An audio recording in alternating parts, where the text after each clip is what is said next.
Blood on the Wall. Welcome back to the channel. Tonight, I invite you to step into a house that seems warm, but inside, each wall still has something that not everyone can see: blood. If one day you are lucky enough to buy a ground floor house at a price several $100 million cheaper than the market price, in a quiet area, near the river, not too far from the center, would you buy it? Duke bought it. He is a technical staff, lives alone, used to a lonely life. When the house was quickly transferred in just one day, he felt like he won the lottery. The papers were complete. The house had just been renovated, clean and fragrant. Everything was too perfect. But from the very first night, everything started to go wrong. At about 2 o'clock in the morning, Duke heard the sound of water dripping steadily in the bathroom. When he turned on the light to check, everything was dry. But when he turned around and walked out, in the misty mirror, 3 tiny handprints, like those of a child, were clearly visible, imprinted from inside. The next night, a giggle sounded in the corner of the kitchen, where Duke was keeping some instant noodle boxes and an old teddy bear he had picked up from the yard, thinking it was someone's discarded toy. The crying stopped when Duke turned on the light. He began to have trouble sleeping. Every night, there was a different strange noise. The sound of fingernails lightly scratching the wall. The sound of children's slippers clattering in the hallway. The sound of a woman calling someone in sobs. A week later, the old lady selling vegetables at the beginning of the alley, named Mrs. Bay, saw him passing by and grabbed his hand. "You live in house number 38? "Yes." "Oh my God, you still dare to live there?"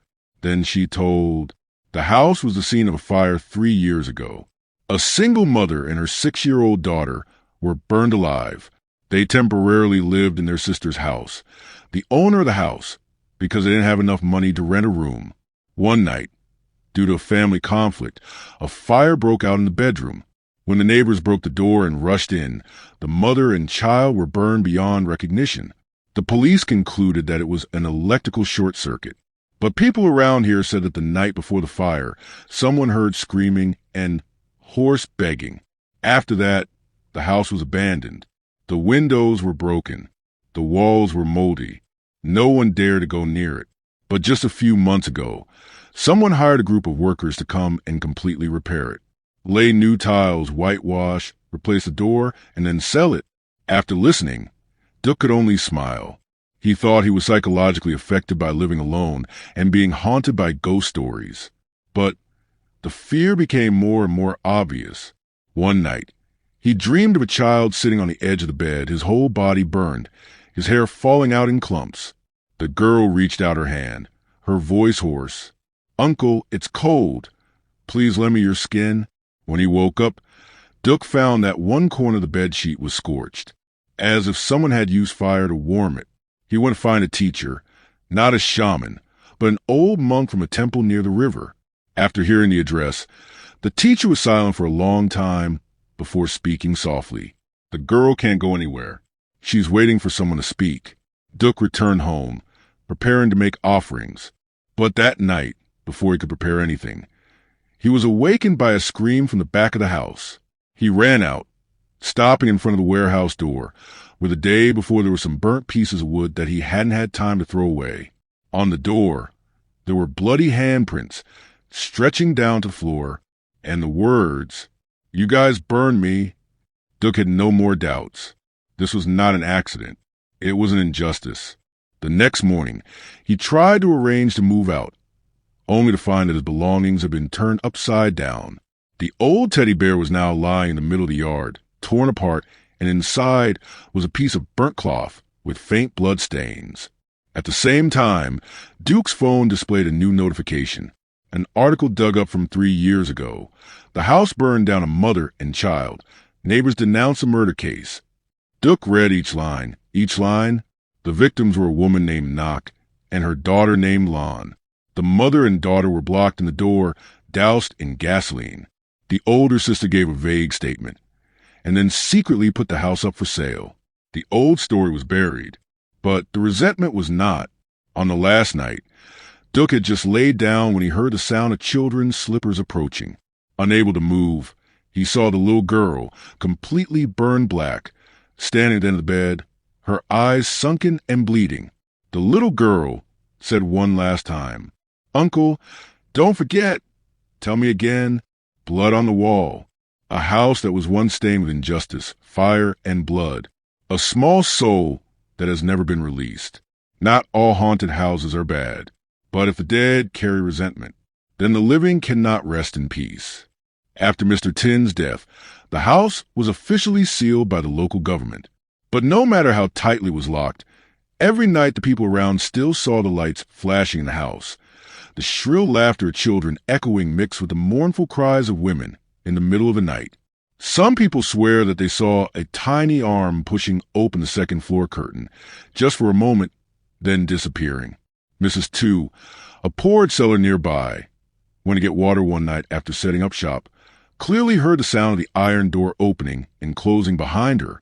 She turned around, but saw no one. But in the wind blowing through the fence, she heard someone whispering, "Do you see me and my mother?" The next morning, people saw a bowl of white porridge placed right on the doorstep of the house, steaming. Who dared to come? No one. Some children on their way to school threw stones and ran away in smoke. Someone else wanted to go in. However, not everyone was afraid. A group of 3 young people who live-streamed exploring haunted houses online heard the rumors and decided to film an episode at that house to attract views. They brought flashlights, infrared cameras, holy water, and even amulets. As soon as they entered the yard, the flashlight immediately flickered and went out. A video was posted halfway before being removed for sensitive content, in which one of the 3 people could be heard shouting, "It's sitting on top of the cupboard. Its eyes are looking at me." And the kid under the table, "Don't come any closer." After that day, only one person in the group appeared on social media. But this person's account kept posting strange statuses. "I didn't come back alone. I'm sorry, but they followed me." A lot of people who watched the video at that time also commented that there was a white shadow that flashed behind the group in the frame, or a child's voice echoed into mic when no one in the group was speaking. The endless dreams. It wasn't just the people entering the house who were affected. Some neighboring households said that after the live stream group arrived, they started having nightmares.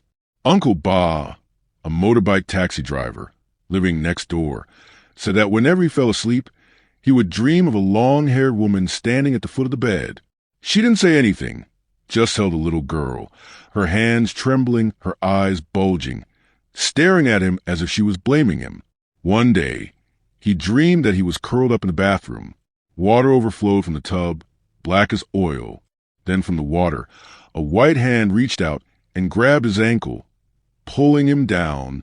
He woke up with a start, finding his feet wet, the floor covered in water marks even though it wasn't raining.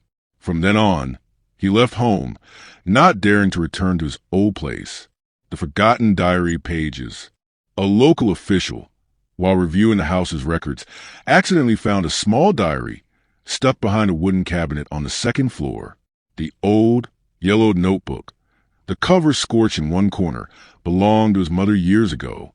The last lines make the reader's skin crawl. "He locked me and my mother in the room since morning. The child was thirsty.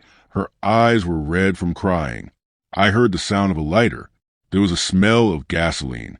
No one saved her. I'm sorry, child. If there is a next life, I will not let you die like that again." The last line is a bloody handprint, extending to the edge of the paper, as if someone had tried to continue writing, but was stopped forever. After that night, the house was abandoned again. No one dared to come near, except for stray cats that often howled in the middle of the night, circling around the third-floor railing, as if they were seeing something that the human eye could not see. Nearly 3 months later, Mr. Fuang hired another person, a shaman specializing in summoning spirits in the West, who was famous for handling the case of an ancient house where someone had been unjustly hanged. He came with 2 assistants, carrying a bronze bell, amulets, and a wooden box lined with mirror. As soon as he entered the house, the master said, "This is no longer a home. It is a place stuck between 2 worlds. If you touch it, you will touch a whole nest."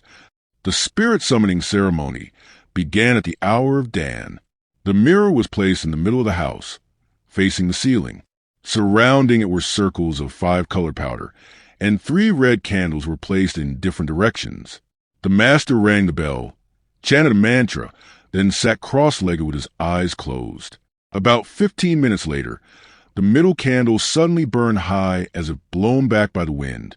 A faint trace appeared in the mirror, as if someone's hand had touched it from inside. One of the 2 assistants suddenly lowered his head, sobbing as if possessed.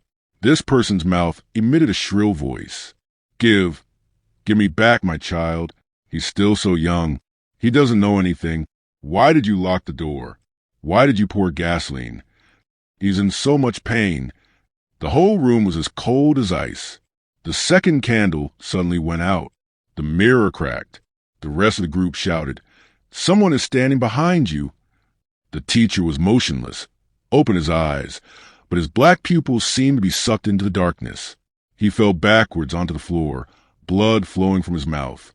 The ceremony was interrupted. That night, no one dared to sleep in the house.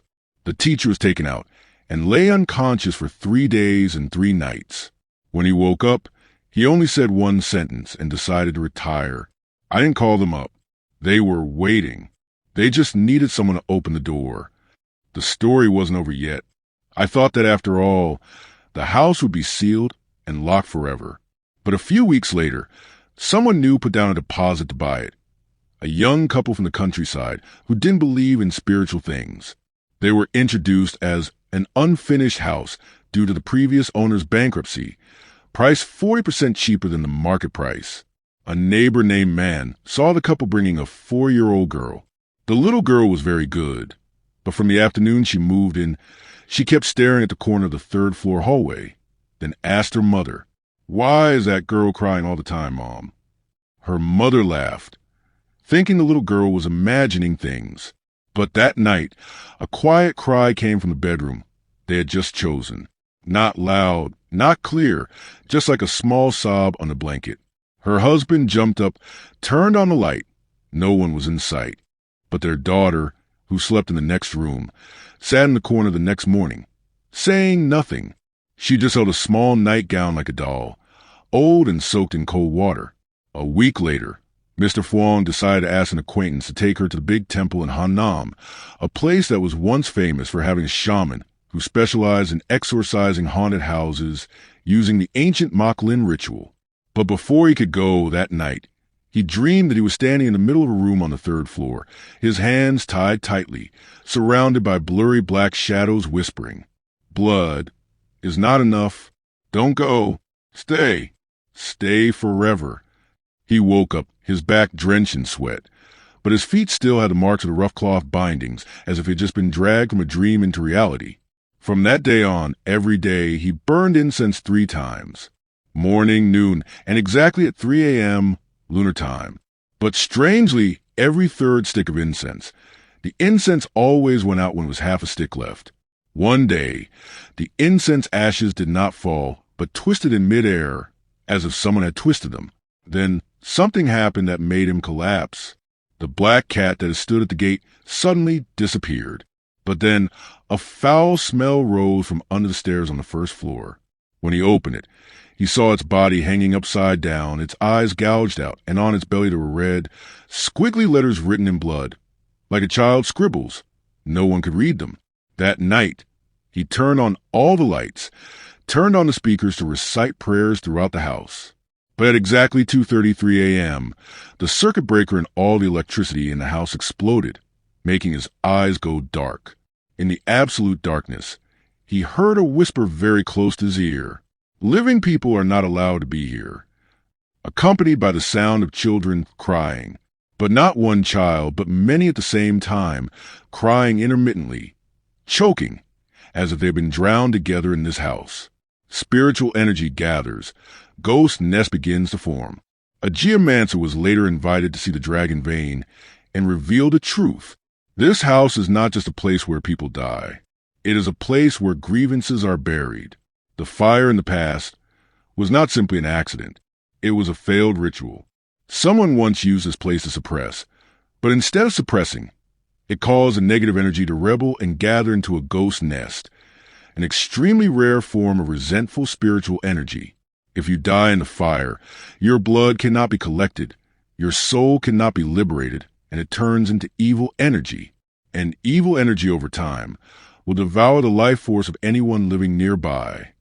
The geomancer also pointed to the corner of the third-floor wall, where the shadow of the long-haired woman had been seen, and said, "Right there, there's a blood seal. The blood is locked. If it cannot be resolved, this house will never be inhabited by living people." And then a new person appeared.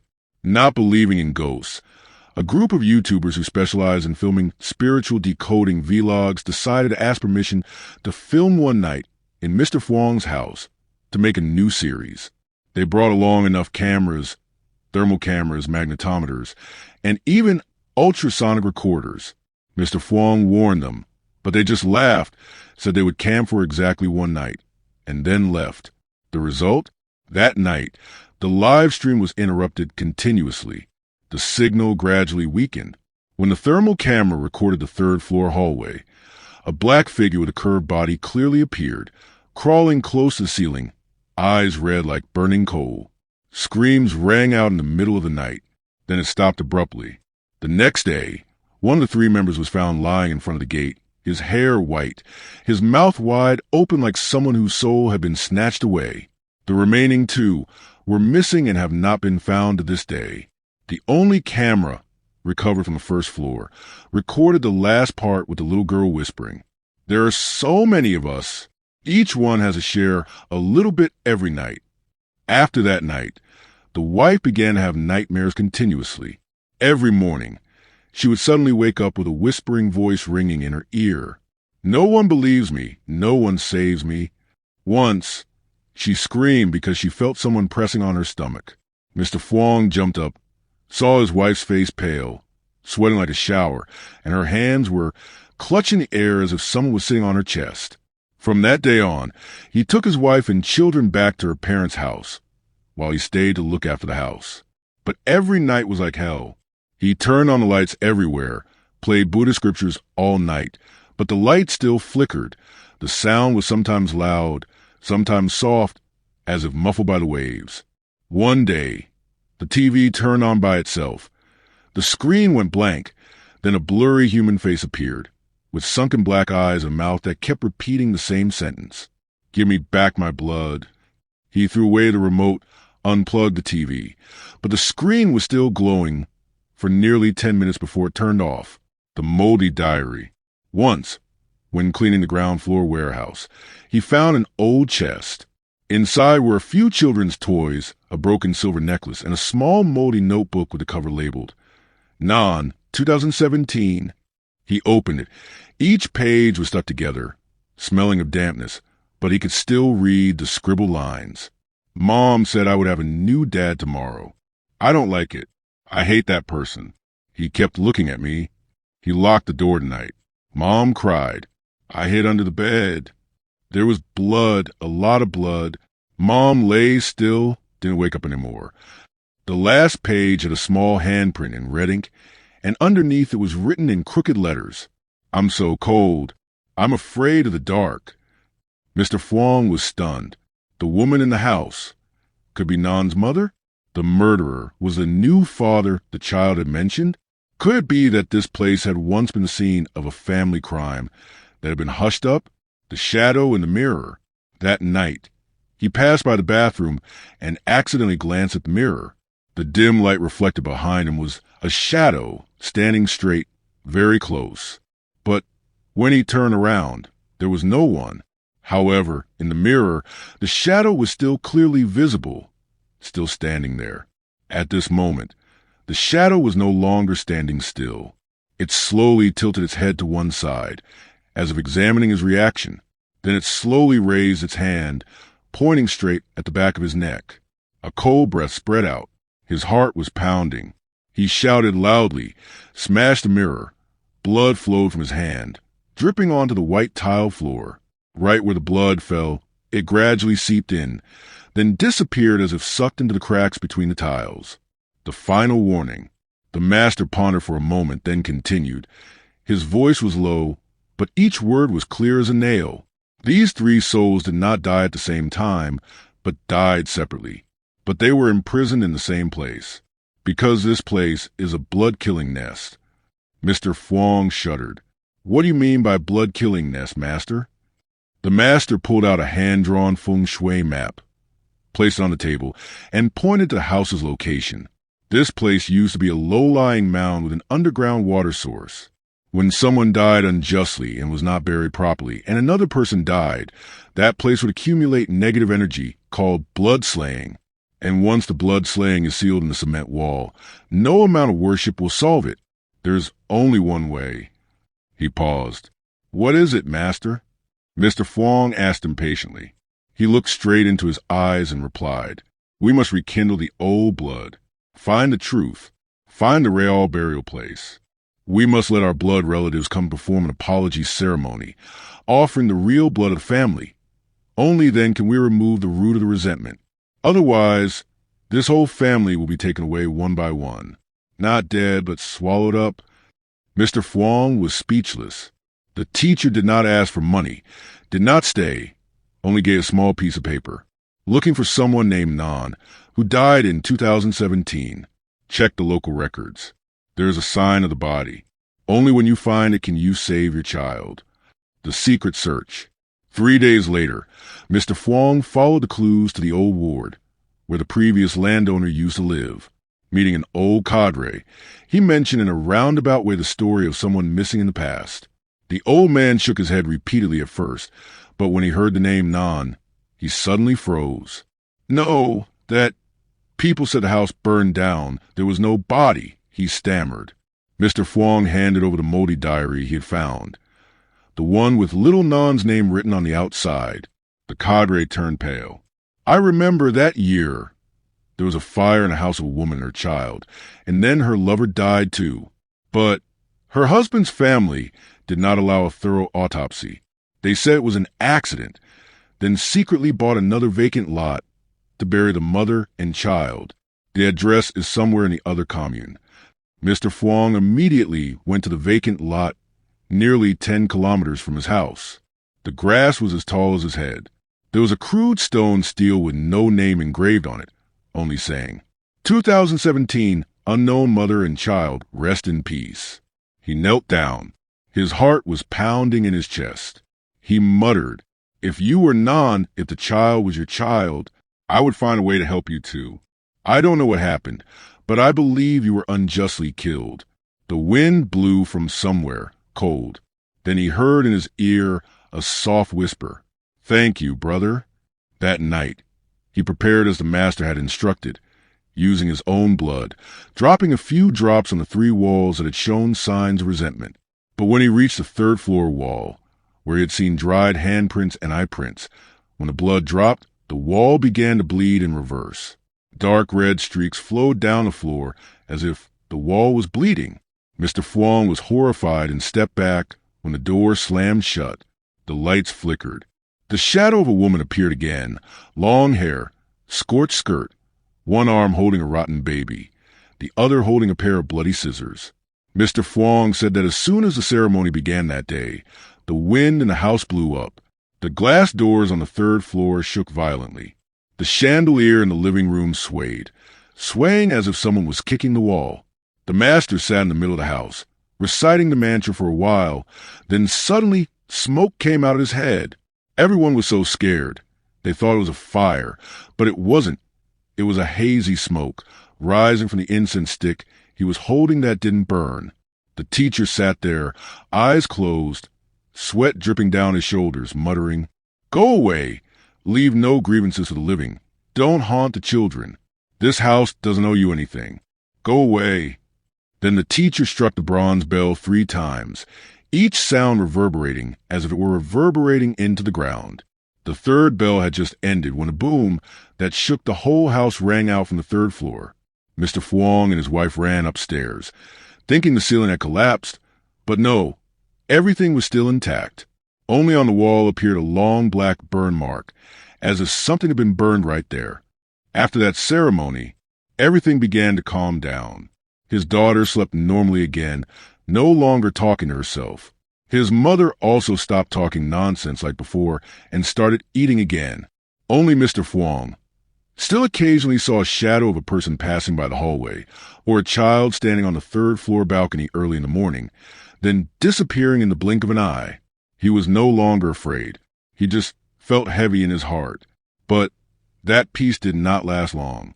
One weekend afternoon, while cleaning the bedroom, his wife suddenly discovered an old photo stuck in the closet.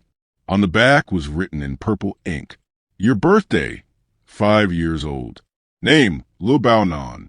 The person in the photo was a young woman smiling brightly, standing next to a little girl in a floral dress. The two hugged each other in front of a small birthday cake with a candle in the shape of the number 5. The wife held the photo and showed it to Mr. Fuang. As soon as he touched it, his heart pounded, because the little girl in the picture looked exactly like his daughter, except for her eyes. The eyes of the little girl in the picture were very sad and very familiar. That night, Mr. Fuang dreamed of the old house. The fire was blazing. A woman screamed loudly, carrying her daughter and rushing out the door. But the door was locked from the outside. The shadow of a man stood watching, holding a gas can, his face obscured by smoke. The dream ended with the little girl sobbing. "Dad didn't save me. Dad, let her burn. Dad, promise." Signs of a comeback. From that day on, his daughter started having a slight fever. At night, she kept talking in her sleep. "Don't lock her in there. Don't lock the door." The wife also said that she often heard the sound of dripping water in the toilet, even though the faucet was locked. The third-floor camera, despite having changed the entire system, continued to lose signal every time it was 2:17 a.m. On the 15th day of the 7th lunar month, the neighbor across the street called him over and whispered, "This morning I saw someone burning incense in the middle of your yard. They had long hair, were wearing white, but their backs were turned. I thought they were your wife. When I got closer, there was no one there." Mr. Fuang turned his face away and did not answer, because that morning he himself had seen the newly burned incense marks stuck right under the plum tree in the yard, where he had dreamed of Ms. Nan sitting and crying, holding her child. Mr. Fuang did not tell anyone about those stories anymore, not because he was afraid of being laughed at, but because he knew clearly they had not left yet. It was just that they had calmed down, and that was already lucky. That house is still there. The outside looks neat and clean. The lights are still on every night as if nothing had happened. But one thing has not changed. The door to the third floor is always locked. The key is only kept by Mr. Fuang. No one is allowed to go up. No strangers, no friends, no craftsmen. Right at the top of the stairs, below the old mirror opposite the walkway, there was a small table placed against the wall. On the table was a full glass of water, a bowl of white rice, 3 milk candies, and a neatly folded handkerchief, as if ready for someone to wipe away tears. Once, a friend came to visit, accidentally pointed to that table, and asked, "Whose altar is that? Why is there no picture?" Mr. Fuang just smiled, his voice hoarse. To worship someone whose name no one remembers. Once, while having dinner, Mr. Fuang turned to joke with his daughter in Cantonese, a language he rarely used, only occasionally joking with her when they wanted to talk privately. That joke was a phrase that only the two of them had used on a trip to Shanghai 2 years ago. No one else knew, not even his wife or the maid. But before she could finish her sentence, the girl turned around and answered, also in Cantonese, pronouncing it fluently, clearly, and with a voice that didn't sound like a child at all. The answer was correct down to every word. She even imitated his slurred intonation at that time. Mr. Fuang was stunned. His hand holding the chopsticks paused. His heart was pounding like a drum. The teacher sitting next to him, sipping medicinal wine, just nodded and calmly said, "I told you, she just borrowed your body for a little bit, because she loved you so much. Your house was so warm, she wanted to be your daughter. But strangely, that girl died a long time ago. I can smell the burning smell still lingering on her, like she was burned, but her soul hasn't disappeared. She hasn't gone anywhere yet." Final decision. Mr. Fuang sat there, his face red with anger, but his hands were shaking. "What are you going to do now? How do I get rid of them?" The teacher did not answer immediately. He slowly walked to the small table at the foot of the stairs. He looked straight into the old mirror, which during the day he could not see anything, but at night he could sometimes see a shadow of a person passing by. He said softly, "I can help, but you have to do the ceremony properly, and you have to believe. You cannot be half believing. They are not fierce, but they are lonely. They died without anyone to worship them, without anyone to call their names. After a long time, their resentment turned into resentment. Now I regret it, so I refuse to leave." Mr. Fuang heard that. He was speechless. He remembered. The old house had burned down. At that time, he had never asked who the dead were, nor had he ever lit incense for them. If I set up an altar for them now, would they stay in peace? The teacher looked at him for a long time. His eyes were neither sympathetic nor blaming, just calm as if he saw everything clearly. You must set up a separate altar. You cannot put it together with your ancestors. You have to adopt them as your child or your grandchild, then make offerings every month. On the anniversary of their death, burn incense. If you love them, they will stay. If you don't love them, even if you suppress them, you won't be able to.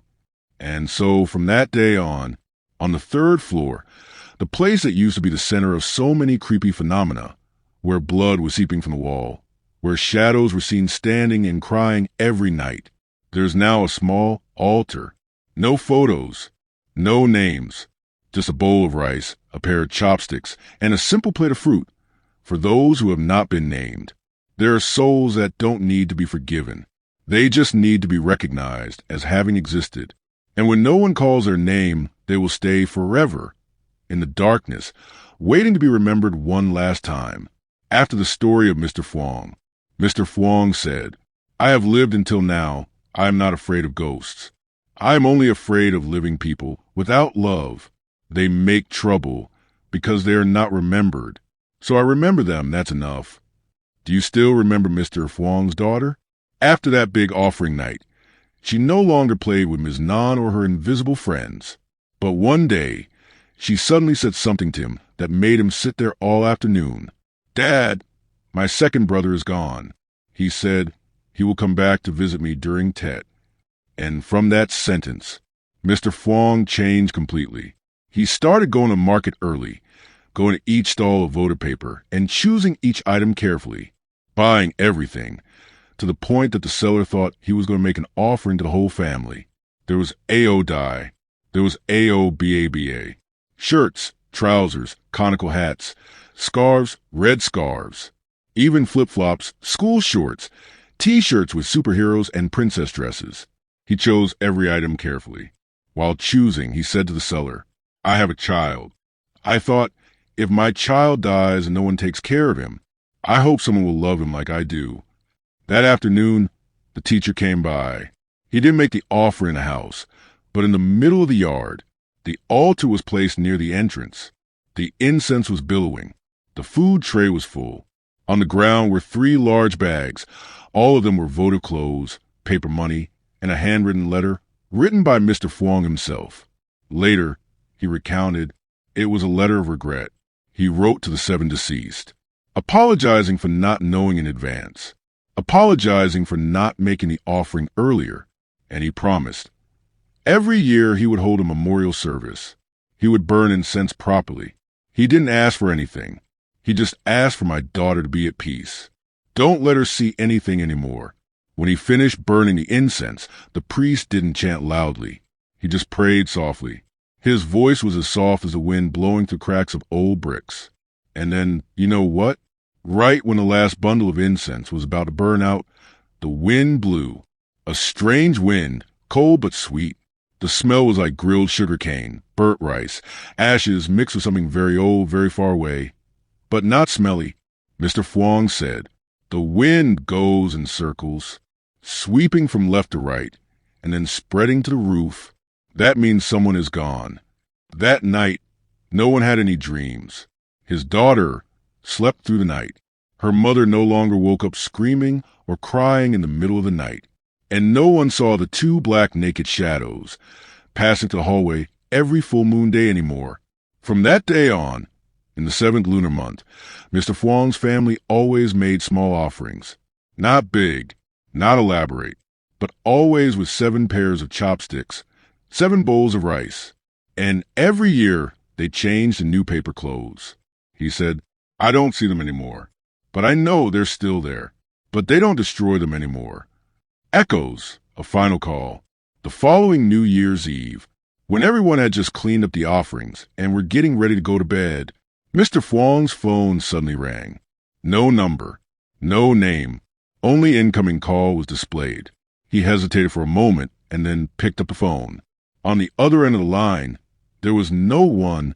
There was only a breathing sound, very light, like a child snuggling into a blanket, and then a soft whisper in Cantonese. Dad, I miss you so much. The voice was familiar. It was his daughter's, but younger, more immature, just like when she was 2 years old, not yet able to pronounce words clearly. He held the phone tightly, his mouth moving silently. The screen suddenly turned off. The whole house was quiet. Only the wind outside still swirled around the roof tiles, swirling from left to right, then disappearing into the sky. Because sometimes the people we thought had left were still waiting to be called by name. One last time. Sometimes we heard the sound of slippers on the stairs. Small slippers, children's voices. Then silence. Not cold, not creepy like before. Just like someone who was still living in our house. Many years had passed. The house was still there. Sometimes we heard the sound of slippers on the stairs. The sound of small slippers. The sound of children. Then silence. Not cold, not creepy like before. Just like someone still living in my house. Many years have passed. The house is still there. But since then, no one is asked to move out. There are no more strange things every noon. No more whispering voices behind the wall. Only on Tet, a small incense bowl is burned separately, placed in a small corner on the 3rd floor, in front of an altar without a name, without a portrait. There are only 7 yellow chrysanthemums and a handwritten note stuck on the wall, a line that Mr. Fuang wrote with all his heart. This house misses you. Hope you rest in peace. Mr. Fuang said that day he bought all kinds of clothes, filling up a pickup truck. People do business, have money. They don't mind, and if they believe thoroughly. That afternoon, the teacher returned, bringing incense, paper money, and an offering tray. After the offering, he sat right in the middle of the yard, laid out the clothes, and chose each set. Each size had 5 or 6 sets. Some sizes had up to 90 sets. But the teacher didn't choose randomly. He clearly said, I didn't take this. People pointed to me and chose it. I just took it for them. Then he told me, take these sets away, burn them for them. As for the remaining sets, give them to charity, do good deeds. He also whispered, next time, remember to buy some more A.O. Baba sets for her. She doesn't like these sets. She can only wear them now. It makes my blood run cold.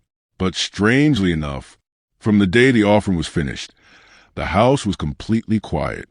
No more people, no more strange noises, no more nightmares. It's been a long, long time since I've seen a flash, just to remind me.